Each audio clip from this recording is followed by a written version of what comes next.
What is going on, you beautiful humans? Welcome back to the channel, and today I want to highlight the importance of not just relying on one income stream, which is likely your main job, because let's face it, the financial climate right now is a bit unpredictable, and we are seeing headlines about potential job losses and raises or bonuses that might be on hold or at least a little bit smaller for a while.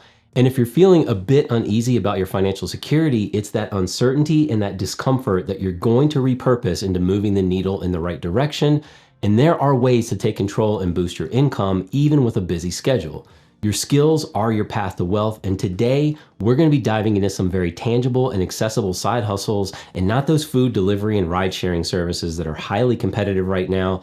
These are the things that you can start doing now to bring in extra cash, build new skills, and create a safety net without interfering with your 9 to 5. And some of these I have pursued myself. Now, first we need to talk about leveraging your skills that you already have that involve providing a service or a trade. And many of you do have talents that others will pay for, and these types of side hustles can offer a great deal of flexibility. So these first few I'm going to be mentioning, let me just set this up for you, but if you're already in the space, then you may already know. And I will also preface that your personal and professional network is extremely important. And as a sidestep, I also recognize that many businesses are utilizing AI to generate ideas and to perform some of these tasks. But it's that ideation piece where businesses are also willing to invest in a professional to manage these aspects and to be able to make adjustments to those deliverables. Okay, so over the years, I have built out my network, and I still stay in touch with several professionals across a variety of industries. And when speaking with many of these individuals and businesses, they have recently been in situations where they have had to lay people off or just not been able to backfill positions when certain people leave until things actually get a little bit more stable in the market. But they still have work that needs to get done and not a lot of bandwidth to do so. So let's actually take a marketing department as an example. In an established company, you'll have a chief marketing officer, sometimes a VP or director, and then it can branch out into communications and creative services. Now, you're likely not going to have a creative director or director of communications doing this type of work, and it's possible that the mid-level and even junior employees could still be quite overwhelmed with their workloads. And even though they don't necessarily hire a replacement, many of these companies somehow miraculously find a budget to hire freelancers, or what they may refer to as temp work. So when we talk about freelancing, we can start with writing and editing and proofreading. Now, whether it's marketing collateral for a website, some post on social, or even a client newsletter, what you could be doing here is taking some of that extra work off of the overfilled plates of the marketing team. You may not start off with big projects, and you'll likely get the tasks that are keeping these teams away from their bigger, more pressing needs. But as you build that rapport and a good portfolio with them, you may be tasked with more responsibility as time goes on. And you also have an advantage because sometimes internal teams are just so immersed in their brands day to day that you could potentially offer some fresh outside perspective. And I know that it's often recommended to try platforms like Upwork and Fiverr, but those are pretty competitive and just saturated. So try to reach out to your network of friends and professional contacts first. Reddit also has freelance forums that you could tap into, but I have asked creative professionals where they often find their freelancers, and many of them tell me that a majority of them are people that they've worked with in a past company, like that maybe even years ago or even months ago, or they know each other personally and have a pretty good idea of the, kind of their work ethic and their deliverables. And the thing is, if people don't know that you're looking, they may not think about you. So put yourself out there. Now, when we talk about graphic design and web design, so offering some design help may be a need of a creative team. This may not start out with logos and essential marketing materials at first, but some simple designs and site layouts might be something that you can work on to start things off with that client. And I know that many businesses are aware that their websites need some updating. This needs to occur, but this is where a creative team, as well as even development teams, may just be overwhelmed with other projects. Something you get hired to do as they're trying to redesign their sites while also juggling other projects internally. You could also provide them with some design pieces that they could use on their socials. With businesses needing to post frequently to remain relevant, this could be something longer term for you, because I know a lot of businesses just sort of have this fall off the radar. Then, of course, segueing into that, there is video editing. So hear me out though on this one, because I have done this one myself, and I'm not saying that you need to be an expert in editing video on all platforms. I know several businesses out there in my area that would love to just be able to make reels or TikToks. and they just don't have the time to do this. So if you're someone that has been creating like your own content on these platforms, it's likely you've already built a portfolio. So don't be afraid to share it with potential clients. And you could even take some of their content on their current sites and socials and put something together for them to show your abilities. Then, of course, the next segue is photography and videography. And this is also something that I have done while I was running a healthcare consulting business because it was a hobby of mine. And then the one thing that I will say that entrepreneurs are really good at is somehow finding a way to turn their hobbies into a business endeavor, for better or worse, take it or leave it. But you don't have to actually have a ton of gear. And as long as you have like a camera body and a zoom lens, you could likely do quite a bit with just that. And I have even filmed with just an iPhone, although I know that showing up for client work with an iPhone may not really sell it. But you could experiment with some footage on your own and like capture a couple of things that are really stunning pieces that a business could use on their platforms. Because again, it doesn't have to be like crispy, like it just has to be good enough for social. Then, of course, moving into tutoring and teaching online. Of course, here's the thing. We're going to go smaller and scale that first, and then how you could actually scale this up. So if you excel in a particular subject, offering tutoring services to students of a target audience that you feel comfortable with can be a good start. And one of the things that I would recommend regarding your hourly is that you might find yourself starting out one-to-one, and let's say that you charge $50 an hour, and that's fine and all, but what will quickly become an issue is that you'll find that this becomes a limiting approach here. So what you may not be able to do is charge $200 per hour from the start, but think about group tutoring. If you could get 4 students that each pay you $50 per hour, then boom, you have got that $200. Now, of course, let's add in a little something that you could scale this much bigger, although it may risk your 9 to 5 because this is something that may actually become a business for you.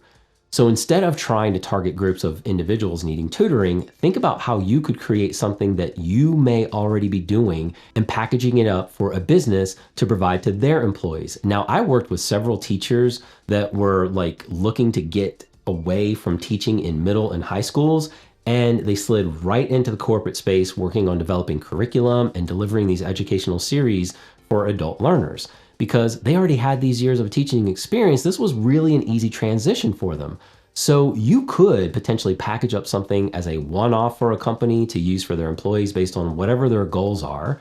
And you could even offer a subscription service to them where you offer ongoing updates to that curriculum based on any industry changes that may actually need some updating.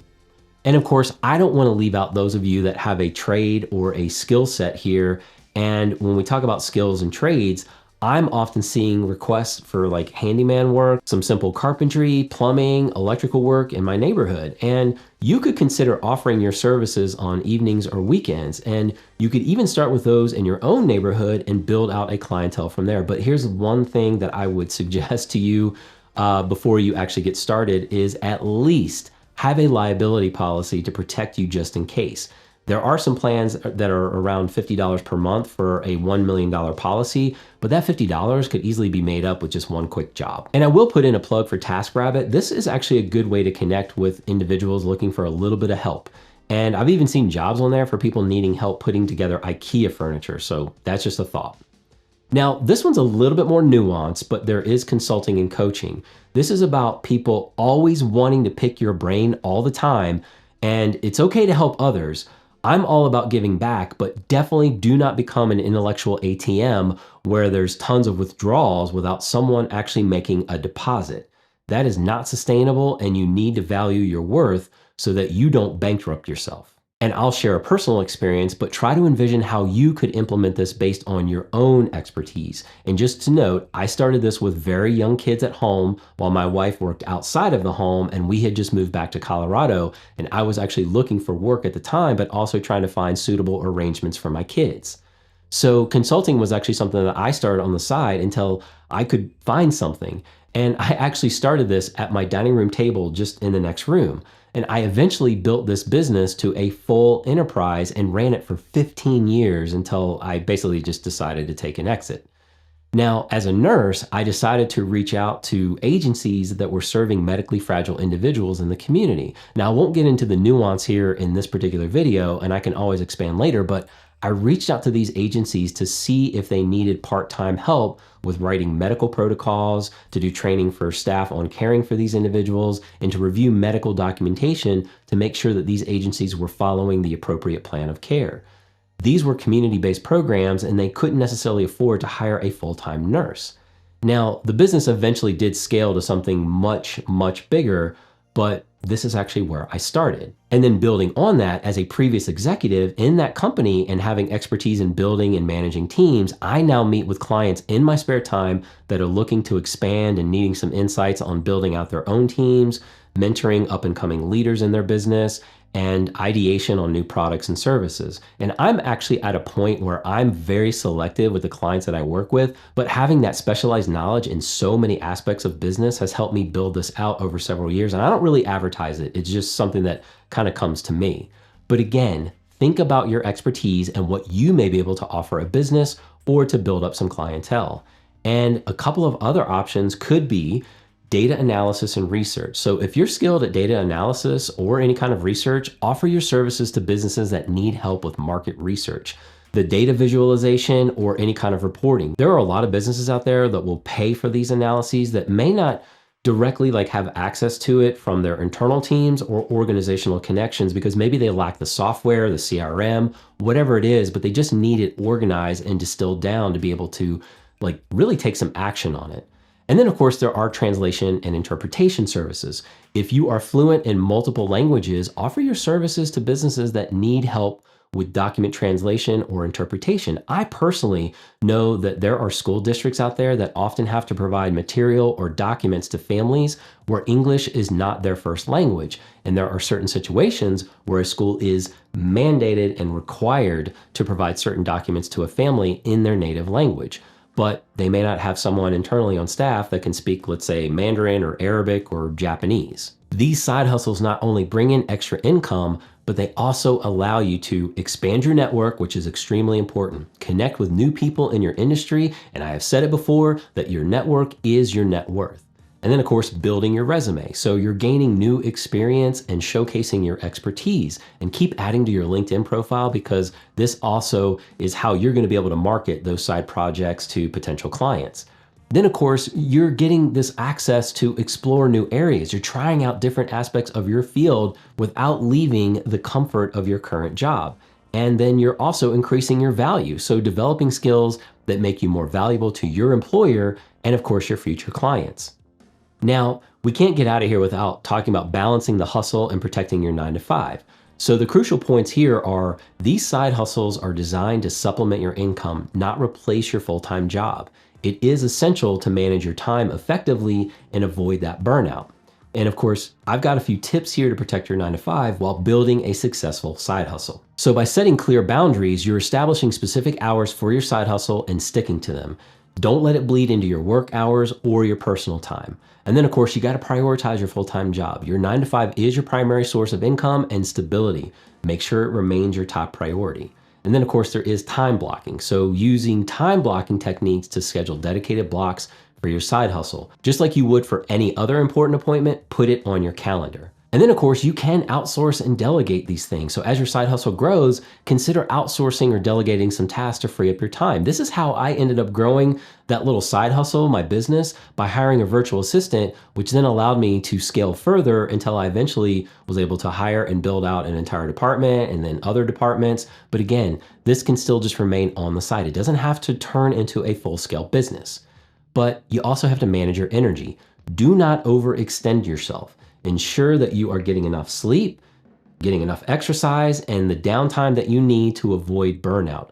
Exercise is a non-negotiable for me, and I'd really hate for you to sacrifice your health. So I hope that you can also make this a non-negotiable. The goal here is to create a sustainable side hustle that enhances your financial well-being without compromising your career or your health. And of course, to increase your chances of success, it is helpful to focus on side hustles in industries with growing demand. So here are a few sectors where your skills are likely to be highly valued. That, of course, is that digital marketing space. So businesses of all sizes needing help with their online presence, social media, their marketing, their SEO, and content creation. And then, of course, e-commerce support. With the continued growth of online shopping, there's a growing need to help with website management, product listing optimization, and even customer service. Then, of course, as I was saying earlier about online education, the demand for online learning is booming and creating opportunities for online tutoring. And as you build out from one-to-one, as I was saying, in small group tutoring, you could work on course creation and educational consulting. Then, of course, there are the technology services, which businesses do need help with IT support, web development, software training, and cybersecurity. And I know that might be a little bit on the trickier side, but certainly something that you might be able to get your foot in the door. Then, of course, there is health and wellness, but just be mindful on this one, depending on where you are, because a particular license or certification may be involved. But people are increasingly focused on their well-being and creating opportunities for fitness training, nutrition coaching, and stress management are just a couple of ideas here. Then, of course, there is investing in yourself. And ultimately, the best way to provide a little more resilience to your career and your side hustle is to invest in skills that will remain valuable regardless of the economic fluctuations. And of course, here are some key skills to focus on. One of my faves here is adaptability and resilience. The ability to learn new things, adapt to change, and bounce back from setbacks is crucial in any industry. Then, of course, there is communication and interpersonal skills. So strong communication, both written and verbal, and the ability to build relationships are essential for collaboration, that networking, and of course, client management. Then, of course, you got to be able to problem solve and critically think here. So the ability to analyze complex situations, identifying problems, and developing creative solutions is highly valued in any role, no matter what. Then, of course, there is the digital literacy. You can't put your head in the sand when it comes to technology. Proficiency in various software programs, online tools, and digital platforms is becoming increasingly essential. And whether you like data analysis or not, in that interpretation, the ability to collect, analyze, and interpret that data is valuable in many fields, from marketing, finance, and healthcare. And there are certainly programs out there that you can become familiar with if you aren't already. Then, of course, there are those project management skills. And this is an area where I'm trying to still continue to grow. And even if you're not a formal project manager, the ability to organize, plan, and execute projects effectively is a valuable asset. Then, of course, one of my favorites is financial literacy. Understanding personal finance, budgeting, investing, and managing your own business finances is crucial for both your personal and your professional success. And when you focus on developing these skills, you'll be well equipped to navigate the changing job market and build a successful side hustle. And it's really about taking control of your financial future. The current financial climate may be uncertain, but your future isn't written to a point where you can't change it. So let's get out of here on this one. As always, I appreciate your time here, and I would love to see you in the comments on what you're focusing on developing for your financial future. Stay informed, stay empowered on your next level up, and I will catch you right back here on the next one.